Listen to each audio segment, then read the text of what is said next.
Good morning. This is Akashvani. I'm Anuja Kumar with the World News.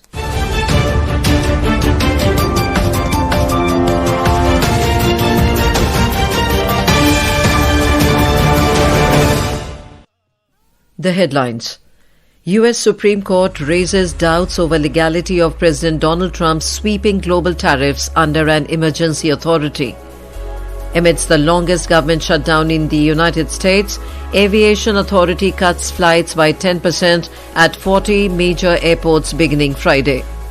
In Israel, 18 agricultural workers from Thailand detained for staying illegally. Death toll rises to 85 in Typhoon Kalmaegi hit central Philippines. And in men's cricket, 4th T20 International between India and Australia to be played in Queensland this afternoon.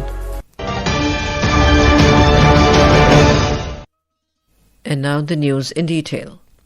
The U.S. Supreme Court justices have raised doubts about the legality of President Donald Trump's use of International Emergency Economic Powers Act of 1977 to unilaterally set tariffs on imports from more than 100 countries in an attempt to reduce the trade deficit and ignite more manufacturing in the United States. A report. The case, seen as one of the most significant economic cases in years, will determine whether President Trump acted within his powers or overstepped Congress' authority to levy taxes. Chief Justice John Roberts and Conservative Justice Amy Coney Barrett and Neil Gorsuch expressed skepticism over the government's justification for the tariffs. Several small businesses and a group of states have challenged the duties as unlawful. Trump's attorney faced tough questioning, including on the use of federal law to impose reciprocal tariffs on all countries. The lawyer, arguing on behalf of a group of private companies, told the justice that common sense makes clear that the administration interpretation of International Emergency Economic Powers Act is flawed. Some of the conservative justices also signaled that they were wrestling with the recognition of the inherent power that presidents have in dealing with foreign countries. With Vishal, Payal Sharma.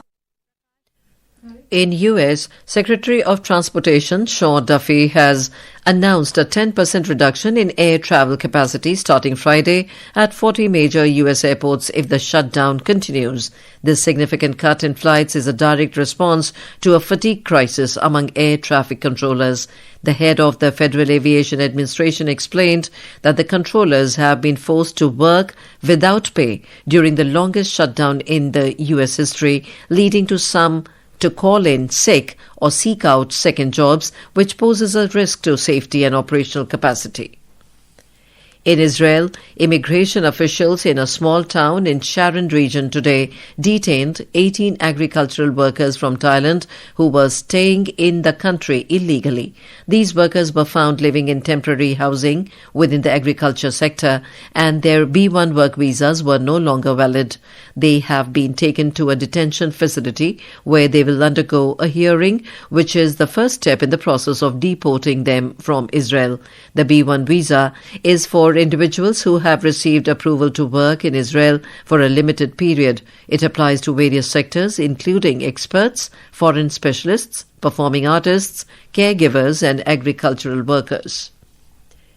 The Indian Navy will formally commission the Ikshak ship into the service at Naval Base in Kochi today. The commissioning ceremony will be held in the presence of Chief of the Naval Staff Admiral Dinesh Tripathi.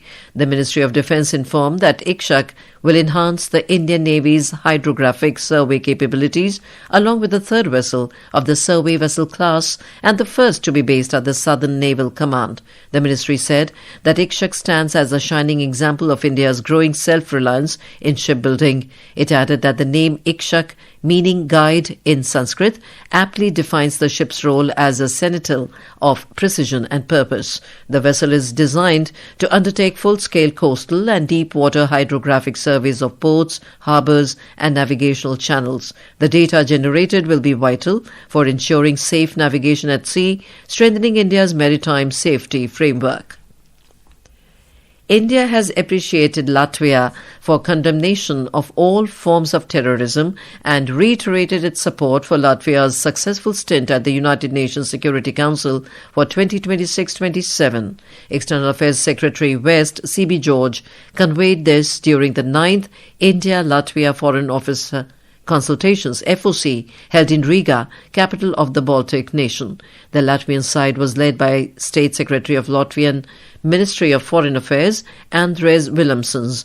During the meeting, the entire gamut of bilateral relations was reviewed. Both sides agreed to expand their relations in areas of trade, technology, innovation, and people-to-people ties. They also exchanged views on regional and global developments of mutual interest. It was agreed to maintain regular official exchanges and hold the next FOC in New Delhi at a mutually convenient time next year. Secretary West George also called on the Latvian Foreign Minister Baiba Braje. This is Akashvani giving you the world news. For quick news updates round the clock, follow us on our X handle at AIR News Alerts. And for details of these stories and more, log on to our website www.newsoneir.gov.in and download the News on EIR app. People in central Philippines have started clearing thick mud and debris from their homes and streets after Typhoon Kalmaegi tore through the region, killing at least 85 people and leaving dozens missing. In Cebu province of Philippines, one of the worst-hit areas and a popular tourist destination, floodwaters have begun to recede, revealing the full scale of destruction. Homes were flattened, vehicles overturned, and streets filled with wreckage. Among the dead were 6 military personnel whose helicopter crashed during a relief mission in Agusan del Sur on the island of Mindanao. The National Disaster Agency said that at least 75 people remain missing and 17 are injured. The storm, locally called Tino, also caused widespread flooding and power cuts, forcing more than 2 lakh people to evacuate across the Visayas region as well as parts of southern Luzon and northern Mindanao. Typhoon Kalmaegi struck just a month after a 6.9 magnitude earthquake killed dozens in northern Cebu and displaced thousands.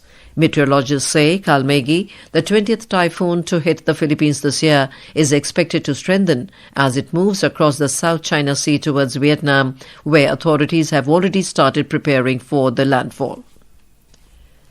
The Council of the European Union has announced that member states have reached an agreement on amending the European climate law and approved updated 2035 emission reduction targets for the European Union and member states. According to the document, the Council maintained the European Commission's proposal for an intermediate climate target for 2040 of a 90% reduction in net greenhouse gas emissions compared to 1990 levels. The document sets out the Council's position for subsequent negotiations with the European Parliament that will shape the final text of the legislation. It clarifies some areas of flexibility included in the Commission's proposal and introduces a biennial assessment to track progress towards intermediate targets. In men's cricket, fourth T20 International of the 5-match series between India and Australia will be played at Carrara Oval in Queensland, Australia today. The match will begin at 1:45 p.m. Indian time. Currently, the series is tied 1-1 after India defeated Australia by 5 wickets in the third T20 International at Hobart. Meanwhile, Australia have made a few changes to their squad for the fourth T20 International, with Travis Head and Shaun Abbott being released from the T20 International squad. India's top chess players made strong showings at the FIDE World Cup 2025 with Grandmasters D. Gukesh, Arjun Erigasi and Pentala Harikrishna advancing to round 3, while Deeptayan Ghosh delivered a stunning upset over reigning World Blitz co-champion Ian Nepomniachtchi. And now, before we close, here are the highlights of the bulletin. U.S. Supreme Court raises doubts over legality of President Donald Trump's sweeping global tariffs under an emergency authority. Amidst the longest government shutdown in the United States, Aviation Authority cuts flights by 10% at 40 major airports beginning Friday. In Israel, 18 agricultural workers from Thailand detained for staying illegally. Death toll rises to 85 in Typhoon Kalmaegi hit central Philippines. And in men's cricket, fourth T20 International between India and Australia to be played in Queensland this afternoon. And that is the end of this news bulletin.